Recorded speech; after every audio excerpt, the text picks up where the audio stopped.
भगवान ने जाम्बती से क्यों विवाह किया? एक समय क्या हुआ, जब भगवान राम और रावण का युद्ध हुआ, उसके पश्चात भगवान जब अयोध्या आ गए, राज सिंहासन पर बैठ गए, राजा बन गए, सुचारू रूप से जो है राज्य कार्यभार चलने लगा। तो मिथिला से एक बार पत्र आया कि महाराज आप जब से विवाह करके गए हैं दोबारा मिथिला आए नहीं हैं, तो मिथिला के सभी जो मिथिलानी हैं सब चाहती हैं कि एक बार आप आएं, आपका सब दर्शन करना चाहती हैं। राम जी ने कहा ठीक है चलेंगे, अब ससुराल क्यों नहीं जाएंगे, वह ससुराल के टाइम पे तो है एक अलग ही खुशी होती है, चलेंगे। तो उन्होंने कहा जामवंत जी और जो प्रमुख 2-4 लोग हैं वो मेरे साथ चलेंगे। बानर बोले महाराज हम भी जाएंगे। राम जी बोले नहीं, तुम लोगों को लेके नहीं जाएंगे, ससुराल में नाक बचाने के लिए लोग जाते हैं, नाक कटाने नहीं जाते। बानर महाराज उदास हो गए।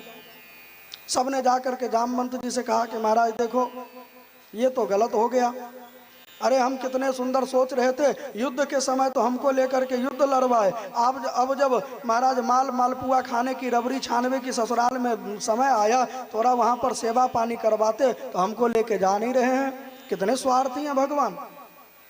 जामवंत जी बोले देखो लेके तो जाते पर तुम्हारे कर्म ऐसे हैं ना इसीलिए नहीं ले जा रहे हैं।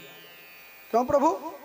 बोले अरे तुम जाओगे वहां जा करके महाराज किसी का चश्मा छीनोगे, फिर कहोगे फ्रूटी दो तो चश्मा देंगे, वृंदावन में होता ना, किसी का थैला छोड़ा के भगोगे तो वहां राम जी की कितनी बेइज्जती होगी कि बताओ ससुराल आए साथ में चोर और लाए, इसलिए तुम लोग नहीं जाओगे।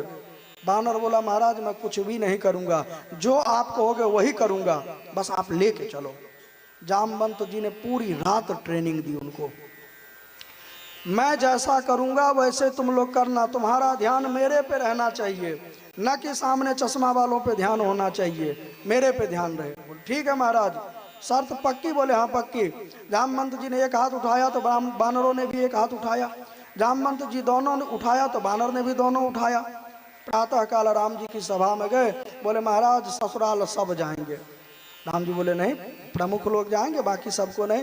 बोले नहीं महाराज चिंता मत करो, अब चिंता करने की बात नहीं है, सबको मैंने ट्रेंड कर दिया। अच्छा? बोले हाँ पूरी रात मैंने ट्रेनिंग दी है। क्या ट्रेंड किया? बोले अभी देखो, जामवंत जी ने एक हाथ उठाया तो सारे बानर एक हाथ उठाए, जामवंत जी ने दूसरा हाथ उठाया तो सारे बानरों ने भी दोनों हाथ उठाए, दोनों हाथ गिराया तो बानर के भी दोनों हाथ गिर गए। राम जी बोले अरे वाह तो बड़े पढ़े लिखे बानर हैं, चलो भाई सब तैयार हो, सब चलो। सबको लेकर के महाराज मिथिला पहुँचे, और जैसे ही राम जी मिथिला पहुँचे तो मिथिला जैसे ही गए तो सबको पता चला राम जी आए हैं, तो सारे मिथिलावासी राम जी के दर्शन करने आए। और महाराज दर्शन करने आए तो वहाँ देखते क्या कि बानर भी साथ में आए हैं, और बानर होते हैं चंचल, पर राम जी के साथ जो बानर आए महाराज एकदम शांत बैठे हैं, न इधर देख रहे हैं न उधर देख रहे हैं, केवल जामवंत जी पे उनकी दृष्टि है, जो जामवंत जी करेंगे वही करेंगे। महाराज प्रचार हो गया इस बात की, अरे महाराज आज तक ऐसा बानर नहीं देखे, राम जी के साथ बानर आए हैं, कोई फल खा रहा है कोई मतलब नहीं, कोई चश्मा पहना है आंख उठा के नहीं देख रहे, बड़े सुंदर बानर हैं।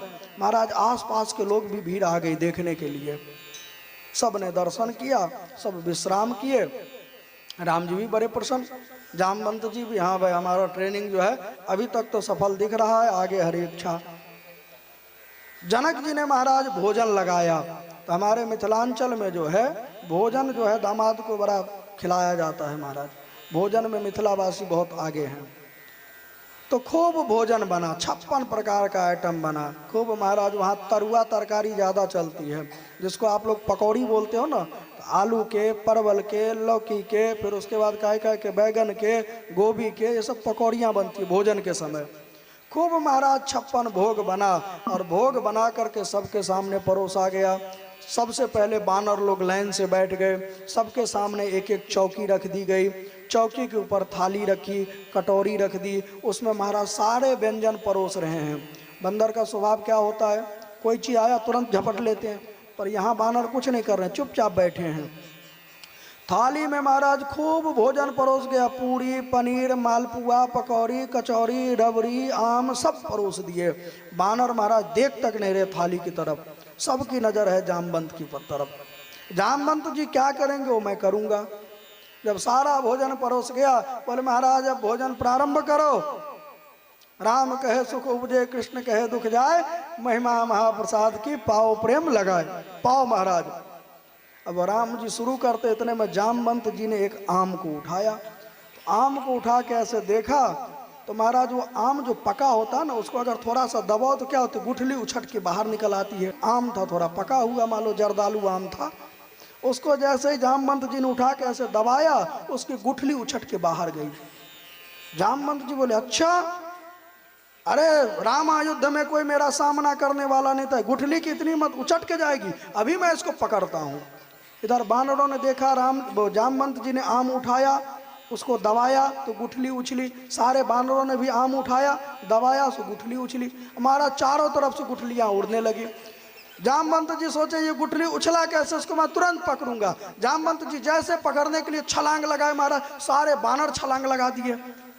अब तो महाराज वहाँ पर कूदम मानो उस भोजनशाला को जो है एकदम रंगशाला बना दिया। महाराज बानर उठ रहे, कोई कढ़ी पलट रहा है, कोई पकौड़ी पलट रहा है, कोई किसी के ऊपर आम फेंक रहा है, तो कोई गुठली पकड़ रहा है, कोई गुठली के लिए उछटा, इतने में पैर के नीचे गुठलियाँ फिसल के वहाँ गया, सो 4 बानरों को लेकर के लिपट गया। पूरे मानो भोजनशाला में कीच ही कीच फैल गया। राम जी बड़े लज्जित हुए। भगवान कृष्ण होते तो वो भी कुछ न कुछ लीला करते, पर राम जी मर्यादा पुरुषोत्तम है। लज्जा से महाराज उनका गर्दन नीचे झुक गया। जनक जी ने सोचा दामाद जी जो है संकुचित हो गए हैं, तो उनको पास में बुला करके हृदय से लगाया। अब जामवंत जी सोच रहे हैं गलती तो सब मेरी है, मैं ही लाया, मैं ही ट्रेंड किया और मैं ही नियम का उल्लंघन किया। तो राम जी से नजर मिले तो थोड़ा माफी मांग लूँ, सॉरी बोल दूँ। तो जैसे ही सोच ही रहे थे, राम जी की दृष्टि पड़ी जामवंत जी पे और जामवंत जी की दृष्टि पड़ी राम जी पे। तो जामवंत जी के मन में भाव आया, कितना सुंदर जनक जी का भाव प्रेम है। देखो आज प्रभु राम किस प्रकार से जनक जी के हृदय से लगा रखे हैं। काश मेरी भी कोई बेटी होती तो मैं भी उसका विवाह राम जी से करता और राम जी मुझे भी अपने हृदय से लगा लेते। भगवान तो भक्त वत्सल हैं। बोले चिंता मत करो, इस समय तो मैं मर्यादा पुरुषोत्तम हूँ, पर द्वापर में जब कृष्णावतार लेकर के आऊँगा तो तुम्हारी बेटी से विवाह करूँगा और तुम्हारे मनोरथ को सफल करूँगा। बोले भक्त वत्सल भगवान की